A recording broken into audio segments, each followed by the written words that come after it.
मेरा कहने का मतलब ये है कि केमिकल कम से कम यूज करा जा। और जैसे हमारे खतौली मिल में एक गोष्ठी में श्री बक्सीराम नट साहब आए हुए थे, उन्होंने भी बड़ी अच्छी जानकारी दी थी कि इस वैरायटी का जाने का कारण यही रहा है कि अंधाधुंध जो दवाई यूज करी है, मतलब कि उदाहरण के तौर पे आप ये लगा लो, आपको छोटा मोटा बुखार हो यार, आप रोज ही पैरासीटामोल खाने लग जाओ तो दिक्कत होगी शरीर में या नहीं हो? किसान भाइयों, सचिन लांबा की नमस्कार। और भाइयों, आज हम रावती में हिम्मत भाई के पास आए थे। तो भाइयों देख सकते हैं इनके पास टिबरसी पेड्डी खड़ी है, कितनी अच्छी पेड्डी खड़ी है और 38 की वैरायटी है। सभी किसान जानते हैं इस समय पर 38 की वैरायटी में दोबारा से फिर से टॉप बोल्डर की बीमारी स्टार्ट हो चुकी है और इनके पास कोई भी बीमारी नहीं है। गन्ना बहुत अच्छा खड़ा है, ये आप देख सकते हैं। टिबरसी पेड्डी ऐसी आपने अभी तक नहीं देखी, किसी किसान भाई ने देखी हो या किसी के पास हो तो कमेंट में अवश्य बताए। एक बार भाई हेमंत से बातचीत करा दूं। राम राम सभी को। नमस्कार जी, नमस्कार। सबसे पहले आपका स्वागत है, आप हमारे यहाँ आए। और वैसे हमें जानकारी थोड़ी नहीं थी, पहले मिलाप नहीं हुआ। वैसे हमारे एक मित्र हैं पास से ही, हम मामा लगते हैं हमारे। तो आज कई दिन से काफ़ी टाइम नहीं मिल पा रहा था, तो कई दिन से भाई हमारे फ़ोन कर रहे थे। मामा लगते हैं मगर भाई क्या बात करेंगे यहाँ, क्योंकि साथ से के ही हैं। तो सबसे पहले आपका स्वागत है, और जो दर्शक हैं देखने वाले, उनको तहे दिल से जो है राम राम है सभी को। तो ये अपनी पेड्डी है, गन्ना जो है 0238 जो वैरायटी है वो ये उसकी टिबरसी पेड्डी है। इसमें काफ़ी ख़राब कंडीशन थी शुरू में कि टॉप बोरर आया हुआ था। देखो खेत बेकार भी हैं और अच्छे भी हैं, दोनों तरीके के खेत होते हैं सभी किसानों के पास में। तो इसमें कुल मिला कर ठीक है। वो आपको एक वीडियो दूसरी भी दिखाएंगे कि बेकार में भी, जैसे भी आप दिखाओ अपने किसान भाइयों को कि भाई ये है, फिलहाल इस खेत की कंडीशन बेकार थी तो अब सुधार है। कुल मिला कर बात यो है, बाकी भाई किस तरीके से सुधार करा वो जानकारी हम देना चाहेंगे इस वीडियो के माध्यम से कि भाई कौन सी दवाई काम कर रही है या काम नहीं कर रही है और किस तरीके से हमने सुधार करा है। तो सचिन भाई जैसा भी है देखो आप फिलहाल। तो भाई जी एक बात बताओ, इतना ब्याज इसमें आया कैसे? कोई दवाई का उपयोग किया भैया है? ब्यात की हमने इसके अंदर कोई दवाई नहीं गेरी। फिलहाल में चक्कर क्या है, हम कई साल से मिट्टी पे काम कर रहे थे इस प्लॉट में, खासकर जैविक को लेकर भी और केमिकल को लेकर भी। ये खेत पहले जैविक पे था, मगर जब इसमें काम नहीं चला फिर हमने इसमें इस साल जो है केमिकल लगाना पड़ा। आप देख पा रहे हैं, पहले आप मिट्टी दिखाओ। इसमें हमने खाद की ढेरी बना के दे रखी थी जगह जगह 2-2 गट्ठे की दूरी से। तो आप देख पा रहे होंगे इसमें कितना कैंचुआ है, देख रहे हैं ना आप? हाँ जी, हाँ और जी। कितनी भुरभुरी मिट्टी है ये। मैं आपको दिखा दूं ताकि ये रहा कि इन्हें डिस्टर्ब ना करा जा। देखिए यहीं पे ही था कि शायद अंदर घुस गया है, पता लगे दिख रहा है। तो आप देख पा रहे होंगे कितनी भुरभुरी ये जो है मिट्टी हो रही है फिलहाल में। जी। तो सब ये मिट्टी का कमाल है। देखिए ये रहा, ये घुस रहा कैंचुआ, देखो ये रहा, है ना? सारे में कैंचुआ है। ये रहे, देखो ये कैंचुए के बच्चे हैं जी। तो ये इसमें मैंने अलग से इसमें कुछ नहीं करा, सब जो है इसी मिट्टी के द्वारा, मिट्टी नहीं इसमें काम करा। अब ये मिट्टी करी कैसे, मेन बात ये एक दिन का प्रोसीजर नहीं है। इसमें हमने जगह जगह जो है ढेरी बना के गोबर की 2 तांसले यहाँ 2 तांसले फिर 2 गट्ठे की दूरी से इस तरीके से डाल दी थी। जी। वीडियो काफी लंबी हो जाएगी, वैसे पार्ट में आप डाल लेना, पूरी जानकारी देना चाहूंगा अपने किसान भाइयों को। तो मिट्टी की घेरने, ये गोबर घेरने के बाद में, उसके बाद में हमने इसमें डिकम्पोजर की स्प्रे करा दी। उसका फायदा ये होया कि जो 100% जो रस निकलना था, जो 100% उसकी वैल्यू है वो इसी खेत में निकली है। और जो लेबर कॉस्ट जगह जगह डालने पर आ रही है वो लेबर कॉस्ट हमारी घट गई। केवल इतना तो होया कि गोबर में जैसे कूड़ी पे तारना था, कूड़ी पे से फिर भर के यहाँ लाना था, तो वो एक ही बार हमने यहाँ तार दिया, तो कम क्वांटिटी में ज्यादा एरिया हम कवर कर सकें, तो जमीन को अच्छी तरीके से तो हम ऐसा बना सकें। तो जैसे वो खाद तारा यानी कि ताजे गोबर तारा था वो? ताजा गोबर, हाँ, जगह जगह। हाँ, जैसे मतलब भैंसे लगते हैं उसी तरह से बस। हाँ, 2 तांसले यहाँ डाल दिया, 2 तांसले वहां डाल दिया। यदि वीडियो को ज्यादा अच्छा लंबा बताना चाहूँ, देखो मैं तुम्हें बताऊं वीडियो क्या, ताकि उसका फायदे तो काफी सारे हैं। यदि बोला जाए तो पूरे दिन भी जो है खत्म नहीं होने के वर्ड। जी।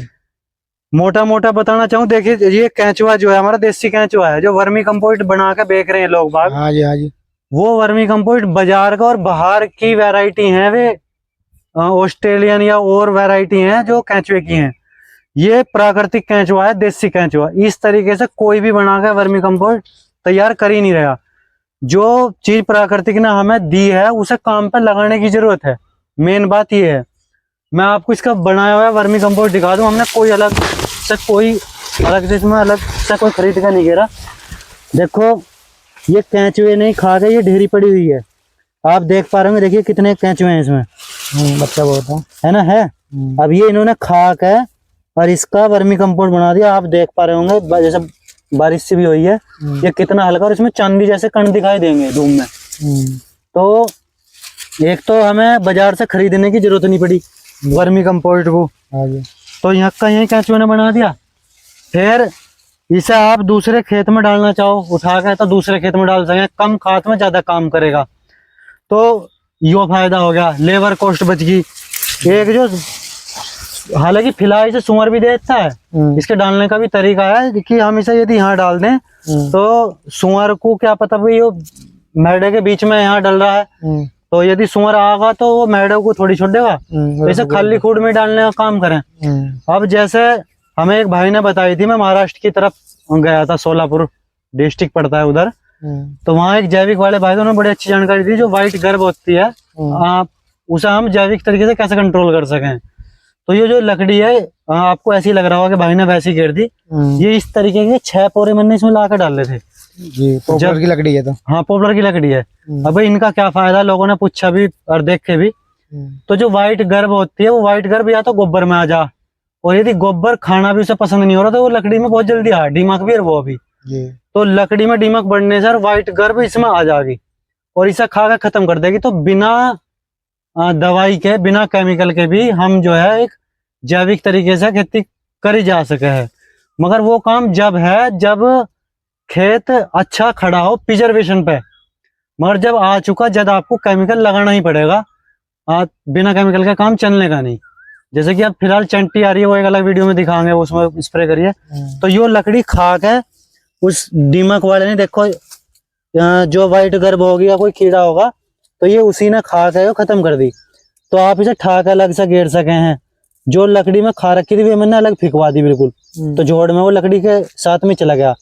तो ये देखो खा के उसी ने तो खत्म करी है, चाहे दीमक हो या कुछ हो। अब हम ये देख रहे हैं इसके अंदर है या नहीं है। तो बिना पैसे के भी जो है इसे कम खर्चे में इस तरीके के हम जो है काम कर सके हैं, साधारण सी भाषा में कहना चाहें। देखिए ये इसमें है नहीं फिलहाल, इसमें खाओ के या तो वो निकल गई है ना।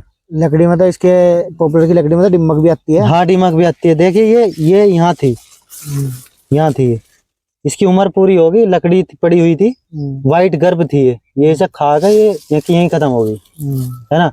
तो इस तरीके के हम काम कर सकते हैं। आप देख तो पा रहे 1-2 साल में थोड़ी है, तो कम से कम 4-5 साल में जाकर इस तरह की खेती हो सके। ये नहीं लकड़ी तो आप डाल दो, ये नहीं जो इस तरह के मतलब किसी कीटनाशक दवाई से कामयाब होना चाहे। हाँ लगभग 3 साल का समय चाहिए, 3 साल का समय चाहिए। हाँ। 3 साल में तो वैसे बर्बाद हो लेंगे। हाँ ये तो पक्की बात है। नहीं आप वैसे थोड़ा थोड़ा काम करता रहना चाहिए। मेरा कहने का मतलब ये नहीं है कि पूर्ण रूप से आप जैविक पे आ जाओ। देखो करके मैंने खुद करके भी देखी है, पूर्णतः रूप से आप जैविक पे नहीं आ सकते, चाहे कोई कितना भी बड़ा बेवकूफ बना रहा। मैं तो अपना अनुभव बता रहा हूँ। कहीं ना कहीं आपको कोई कीड़ा आ गया तो आप उसे कैसे मारोगे, मरेगा नहीं। केवल कंट्रोल के तौर पे, जैसे फिलहाल में जैसे आप बात कर रहे हैं टॉप बोरर वाली तितली आ रही है, भाई आप उसमें लाइट ट्रैप लगा सको, फनल ट्रैप आ रहे हैं, वो भी तो एक जैविक विधि है। उस तरीके से उसे आप अपना सको। जो उससे भी काम नहीं चल रहा तो फिर क्या करोगे उसे, फिर तो भाई केमिकल ही लगाना पड़ेगा। नहीं तो मेरा कहने का मतलब ये है कि केमिकल कम से कम यूज करा जा। और जैसे हमारे खतौली मिल में एक गोष्ठी में श्री बक्सीराम डॉक्टर साहब आए हुए थे, उन्होंने भी बड़ी अच्छी जानकारी दी थी कि इस वैरायटी का जाने का कारण यही रहा है कि अंधाधुंध जो दवाई यूज करी है, मतलब कि उदाहरण के तौर पे आप ये लगा लो, आपको छोटा मोटा बुखार हो यार, आप रोज ही पैरासीटामोल खाने लग जाओ तो दिक्कत होगी शरीर में या नहीं होने की, आप ही बताओ सचिन भाई। दवा खाई ज्यादा वो बढ़ जाएगी इसकी, है ना भाई, दिक्कत तो आ गई शरीर में। अब इसी के साथ क्या काम करा हमने इसी के साथ भी तो दिक्कत यही करी है। आप ये लगा लो, इसमें पहले टॉप बोरर बहुत लेट आता था, कोई भी बीमारी जो है लेट थी, ऐसा नहीं था।